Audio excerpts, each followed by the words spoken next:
What's up guys, I'm Zach from Workshop Edits. In today's project, I want to take you through how I built my mobile miter saw station. Now the total cost of this project was about $600 and it has been a total game changer in terms of shop storage, shop organization, and most importantly for me, dust collection when it comes to the miter saw. So stick around and I'll show you just how I did it.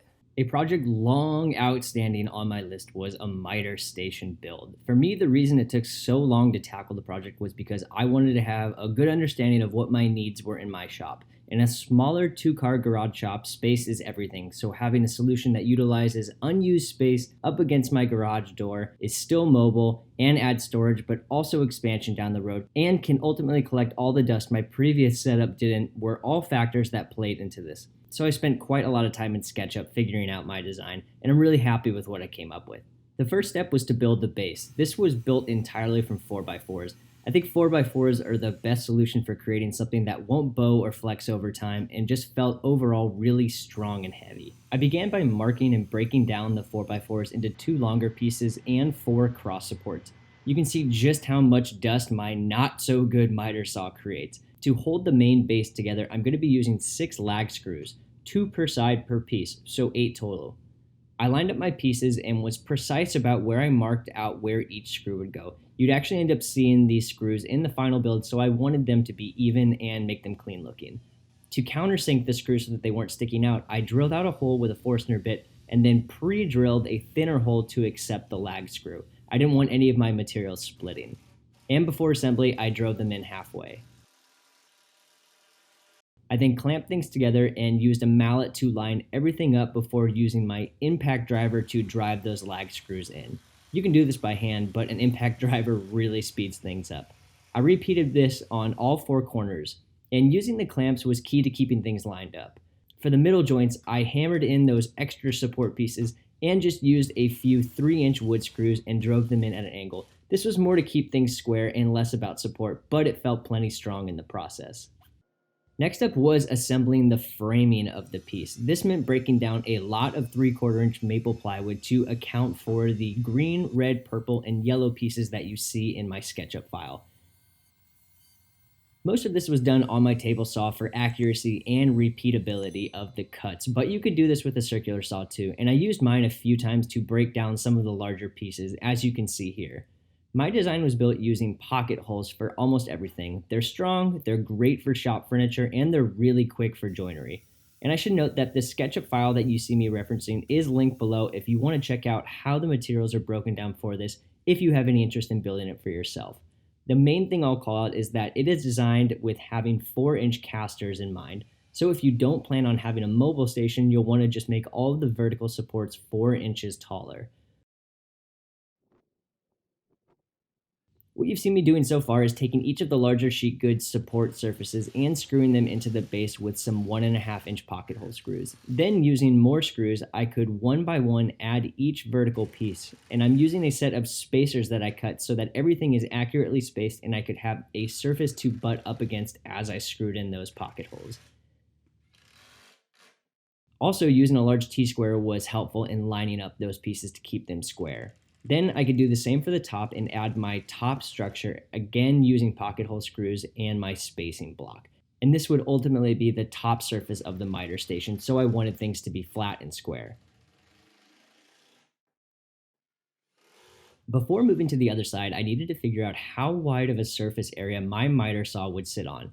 In hindsight, I was always planning on buying a new miter saw for this project, so this was a bit of a dumb exercise as it wouldn't match the new width of my miter saw later on, but more on this later.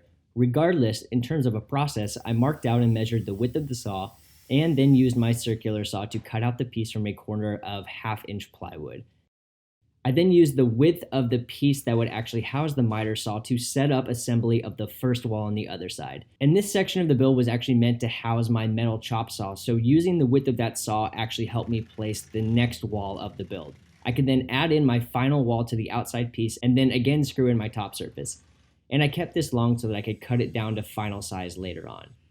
For support of the piece that the miter saw would sit on top of, I'm using a set of 3/4 inch supports underneath that are cut to length and held in using glue and brad nails. This added a lot of vertical and lateral structural support to the entire box so that the saw could rest properly without any flex. For dust collection, I'm using this giant 4-inch dust port from Rockler as a catch-all for everything. To add this, I marked out the size of the base and then drilled out the corners slightly inside of the border of that piece, and then cut the rest out using my jigsaw, and then did a test fit, and you can see how the dust hood just drops into place. Then I could screw in the miter saw support to the stand, maneuvering and measuring things out to make sure it was flush with the top of the station, and I used 6 screws to hold it in place. Next was building the drawers. I'm using a really simple method of 4 sides held together with pocket holes for this, and a bottom piece glued on and held in place using brad nails. There really isn't a need for shop furniture to get any fancier than this. My design called for 3 drawers, so I double checked the width that I need for the drawers that took into account the width of the drawer slides I was using, and set up a few jig systems on the table saw using my sled to make repeat cuts for lengths and widths. Then using pocket holes, I could drill out what I needed, clamp things together temporarily, and drive in those screws. Pocket holes tend to cause your pieces to slip when screwing in due to the angle, so using clamps really helped solve this problem. Once the drawers were assembled, I could cut out the bases, referencing the length and width of my drawers. And this method of waiting for your final length and width is a lot easier than trying to pre-cut everything. Now glue will hold these together and brad nails will keep things in place while it dries. For the slides, I'm using some full extension slides that are relatively straightforward to install. I used a series of spacer blocks on the side to keep things parallel, as well as a bottom scrap piece of plywood to keep the drawer off the ground. I then just attached the drawer and repeated that process 3 times. And as you can see in my final design, I wanted my top drawer to be extra tall for a larger item. I'm thinking a sandpaper station down the road. I had the idea to try to make all of my cabinet and drawer faces a continuous grain for this, so to do that I used a single sheet of plywood and broke it down carefully using a combination of my table saw and my circular saw, making sure to keep all the pieces in order so I didn't lose the pattern. Then, starting with the cabinets on the left side, I began assembly. I'm using some simple cabinet hardware for this. All of it comes with recommended instructions for assembly, so I just followed those. I used a Forstner bit to recess the hinges into the doors and then assembled with the screws that came with the kit. This hardware is meant for kitchen with trim, so I needed to add some 3/4 inch trim to the edges of the station so that the hinges could attach properly to it. And those were held with glue and brad nails too. I could then drill in the hinges into the framing of the station. This hardware allows for a little bit of wiggle room to get things lined up once assembled, so you don't need to be totally perfect, but you should try to be as accurate as possible. After adding the second cabinet onto the right side, I could then cut down my drawer faces to their final length and screw those in from the back using a clamp and some thin spacers to help space those drawers out so they didn't overlap each other. And the final grain pattern came out pretty great. The next day I could tip the piece over onto some riser blocks and add in my 4-inch castors. This thing is so heavy and robust that I didn't even bother using locking castors. It moves freely enough so that I can move it around and out of the way easily, but not enough to where bumping it moves it and causes me issues. And I think each of these castors were rated at 120 pounds each. I also took this opportunity to cut the right top side piece to final length. Now that the build was set, I could begin the more detailed components of this. The design has a self-contained dust system using my shop vac and a dust collector from Rockler. Connecting the dust separator to the giant hose fitting under the miter saw using a few connector ports that I already had on hand, and then the dust port to the vacuum creates a simple system for trapping most of the dust. And I still have easy access to my shop vac if I want to take it out and use it for cleaning around the shop. I spent a little time figuring out drawer bolts for this. Rather than buying them, I took a page out of Brad from Fix This Build That's playbook and created some of my own custom slides from walnut that I had on hand. This was actually relatively straightforward in terms of building. The process just requires a set of calculated and angled cuts on the table saw to create some simple pieces that give a really cool look to the final design. Now I can't take credit for that design or the method, so I'll leave a link to Brad's full video of the process to build these in the description.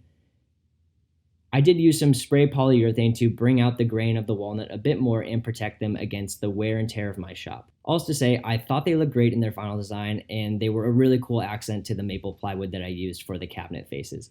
To add my drawers and cabinets, I made a little jig that helped mark and measure a uniform system of 2 holes to drill into each face of the cabinets.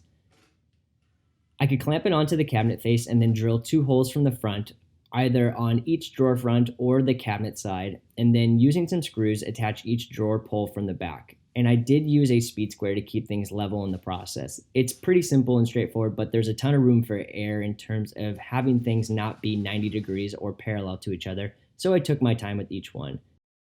The dust hood for this was something I thought a lot about, which, as I mentioned before, was a little silly because ultimately I was going to buy a new non-sliding saw that needed none of this.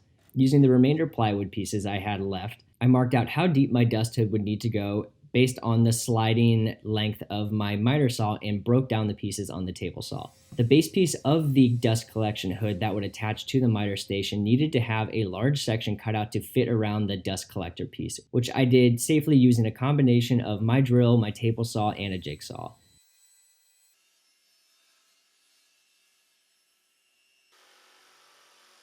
Then I could assemble the entire piece using more glue and brad nails, and I thought having an angled top would just make this look a little bit nicer.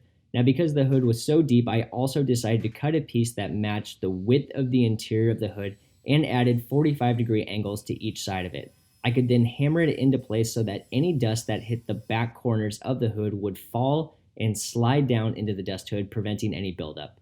Then I could take it over the saw and drill in some screws to assemble it. And I couldn't help but testing it, and I was actually a little bit disappointed to see how much dust there still was from this. More to come on this later. I wanted this whole system to be self-contained, so I bought this cool outlet that allowed me to plug in my vacuum and my saw to the piece. This outlet works so that the vacuum will turn on as soon as the tool is activated and run for 10 seconds after the tool is done running. That way, I never have to worry about turning on and off the vacuum, and by having the vacuum run a lot longer than the tool does, it won't burn out the motor in my vacuum. And actually, it works really great for the $30 price tag that I paid. Earlier I mentioned I planned on upgrading my miter saw for this station. What I didn't factor in was the new width of the base of that saw. Slight problem. Something I never considered in all of my planning and all of the thinking that went into this is that saw is about 5 inches wider than the base of my previous saw. And this is not a modular thing that can just be made wider or smaller based on my needs. So what it means is that I'm gonna have to move this thing in, rebuild this platform to be about 5 inches wider, make these cabinets slightly smaller, and then ultimately rebuild this dust hood, which I was gonna have to do anyways. It's just, I'm disappointed I didn't think of all of this. After fixing everything and fitting the saw into place, I went back and simplified the dust hood to be something that went right up against the edges of the wall of the saw and found that it worked much better in containing the dust because dust didn't have the ability to fly off on the outsides. I used some metal strapping that could keep the power surge and plugs all tied up as well as the vacuum hoses. I drilled a small hole in the base of the saw station to run the power cord through, and the little dust that makes its way through that won't be a problem. To add some shearing strength overall to the saw, I also added in some 45-degree pieces of plywood to the corners in the back, and it really helped strengthen this thing up. And I'm always using a speed square at the miter saw, so I built this little holder that could keep one right at my fingertips underneath the saw. Now, David Picciuto over at Make Something has a great video about not using a fence for his miter saw station, and I really like this approach. So instead, you use T-track and some stop blocks to make repeat cuts. To make mine, I'm using some leftover 8-quarter oak I had in the shop, and I broke it down using a combination of my joiner, planer, and table saw. The goal of these blocks is to ride along a set of T-tracks that are on top of the miter saw station surface. Now, to do this, I needed to cut dados in the bottom of these blocks to the right width, which I did on the table saw, and then cut a series of little blocks that could fit into those grooves that extended out past the block and line up with the T-track. I also added 45-degree chamfers to the top of each block, which I thought just made it look a little bit fancier. The blocks would need to accept a T-bolt, so I marked the center and drilled out that on the drill press. And then attach the small spacer blocks on the bottom using glue and some clamps. After the glue cured, I used some Good Stuff butcher block finish to bring out the grain of the oak. And I think the blocks came out great. So to add the T-track to the station, I'm using a 1/2 inch straight bit on my plunge router, and I use the T-track itself lined up against the backing of the miter saw to draw out exactly where my routing lines needed to go. The easiest way to get the proper depth to route at is to use the T-track itself and the depth stop on your plunge router. You can put the track in between the depth stop and then lock in that depth as you see me doing here, plunge the router, and then you're left with the perfect depth. Then, using a carefully placed straight edge clamped in place, I could route out each channel to accept the tracks.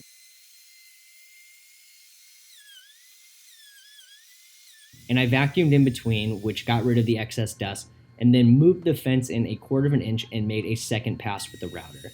Now I wish I had a 3/4 inch bit for this, as that would have been a lot easier, but a little bit of extra work wasn't an issue to make sure that the tracks were totally flush and that the aluminum T-tracks fit perfectly in the grooves. Now the T-track is actually made out of aluminum, so it can also be cut on a miter saw when you need to cut it to the proper length. I then pre-drilled and screwed in the T-track using some small screws, and the last thing to do was then test out the blocks. And you can see how the T-bolt rides in the track and can be tightened down where needed to create repeating cuts on top of your station. No fence needed. And with that, the long time coming project of having a miter saw build in my shop was done. The station isn't perfect, and I'd probably do a few things different next time in planning, but I love the features of it. Lots of extra storage and room to add more if needed, places to put jigs and other tools that were otherwise on the floor, a great way to contain dust and not compromise my own health in the process, a simple way to make repeated cuts, and overall just an awesome project that I am so excited to now have in the shop as part of my workflow and something that I can be proud of and show off in my videos moving forward.